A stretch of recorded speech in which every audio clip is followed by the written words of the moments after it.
and there was ASU strike. Oh, Jesus. I was so devastated. Annyeonghaseyo, Kdrama fans, and welcome back to my YouTube channel. This lesson from Becky Jean's perspective, we can see that hard times are inevitable. You can see that when his family went bankrupt, it was just like this person was born with a silver spoon, gifted a sports car, and now he's like working in a bookstore. He wanted to be a NASA person, and now he's like, no, he doesn't even know what now he's selling fishes, So it was really, really and I felt so bad for him. And then it just clicked that this is life. This is the reality of life. Things you plan that at 24 you'll be married, or at 28 you have your first child, or for 30 you'll be a millionaire, and then something happens and you're like, I did not see this coming. Honestly speaking, because for me, my personal experience was that when I was in university and there was ASU strike. Oh, Jesus. I was so devastated. It felt like my life was like on, I can't even say pause. It just felt like my life was on stop. And like the people just, like, how do you go on strike for your whole year? Like, what are you saying? Thousands of students just home doing nothing, and it was so depressing for many. For me, and I started writing. So, but it just showed that life is unpredictable. You're like at 19 now with this and that, and they're like, oh, at 22 I have my first boyfriend, and like, look at you, 22, no talking stage. So that's life, honestly speaking, and. Like, that's just like hard times are inevitable. Life is unpredictable. We wish we can control it, but we can't.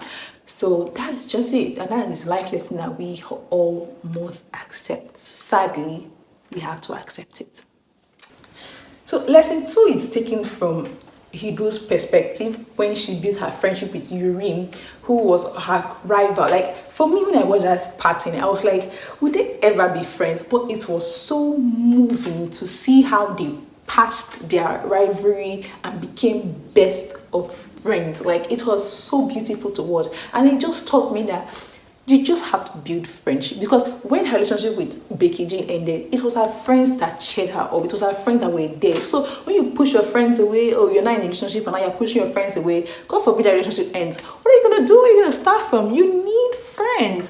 And for me, as a Christian person, when I studied the story of David and the way Jonathan loved David, I always used to pray, Lord, give me a Jonathan. And God answered my prayer. I have this really amazing friend. Like, she's like me in another body. She's funny. She's smart. She's just perfect the way she is. Although we both have our flaws and get on each other's nerves. But that's the beauty of the friendship. Because she always used to tell me, this friendship will do last though. So it's beautiful to have people who cheer you on. Like, this is like no strings attached. They just love you for who you are. So it's important to have friends who love you for who you are, who are supportive. Even if it's 1 or 2 people, in fact 3. At modern days, everybody's keeping like at least 2 friends. You have these people who cheer you on, who love you, who are always there for you, make you laugh, who make you cry, and you just like, this person is my ride or die. So we need friendships in our life. So lesson number 2 is to build and maintain friendships. We need friendships. Yeah, you need a Jonathan in your life. So don't push people away so quickly. Have at least 1 or 2 and just watch your life grow, because what is life without friends? And number 3, learn to love yourself first, not in a selfish way, but in the right way. This will be taken out from perspective of Na Hee-do. Honestly speaking, Na Hee-do is a depiction of love yourself. Not in, like I said, not in a selfish way. Like, no more than everybody saying this is where I am. No, not that kind of way. Like, love yourself enough to know that some things are not for you. Okay, like for Na Hee-do and Becky Jean's relationship, we could see that relationship was struggling and she was trying to cope. Okay, but there was a statement she made that really stuck with me, and she said, this relationship is not satisfying my needs right now. And it's so hard for many of us to do. It's so hard for many of us to actually admit that something is not serving us positively, and we don't want to leave because we are so attached to it and we're worried what's going to happen next. Like, I've been in that situation a lot. Like, I'm holding on to somebody because I'm always afraid, like, oh, what am I going to do without this person? What's my life without this person? What next? What am I going to do? Like, how will I start again?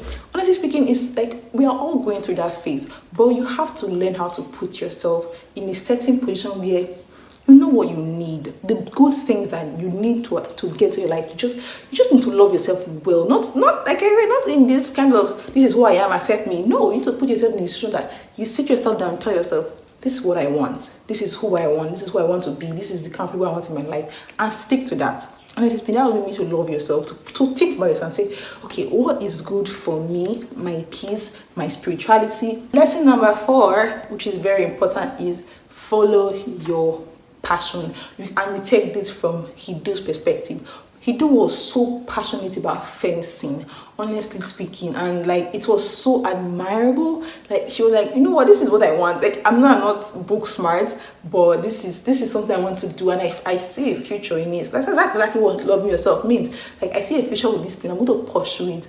And she trained like crazy. Like she was so passionate about it. Like, and that was I ask myself every day, what are you so passionate about? What are you so desperate for that you will do more than everybody else?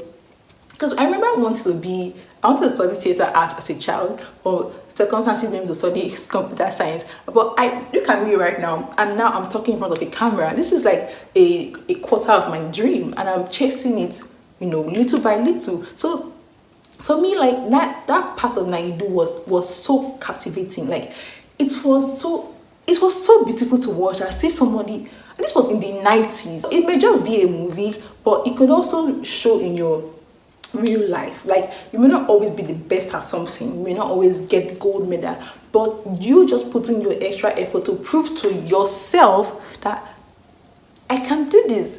It's gonna make you so happy, honestly speaking. And the lesson number 5, which is my favorite and in fact the most important life lesson that everybody tells you, is learn to let go. Nothing is permanent. This kind of tracks back to our lesson number 2, I think, or number 1. It tracks back to number 1, where it tells you that life is unpredictable. Because life is unpredictable, and then you have to learn how to let go. But when this life does happen, you have to learn how to let go. It is I feel like it's the most difficult thing in life. Letting go of something that you've really held on to, like you've planned your whole life. For example, now you're in a talking stage with somebody, and now you're like, oh, I like this person, and then it's not working, and the person just stops talking to you. Like, so that it happened. The person just stopped talking to you, and you're like, you know what? I'm gonna face this by fire by force. And you are struggling, your mental health is struggling, your business is struggling, everything about you is struggling, and then one day you just sit down and you think, what's the best option?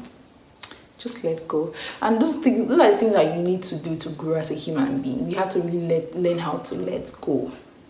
Like understanding that life is not yours in the beginning, and that you're only here to play a part, and whatever you lose is more like a gain. Like the Bible, like Job said, the Lord gives and the Lord takes. So when the Lord does take, because as much as we pray, Lord, give me, when He does take, we have to also pray. Because for me, if you are struggling with letting go of something, maybe you lost someone, you lost something. For me, trust me, it takes time.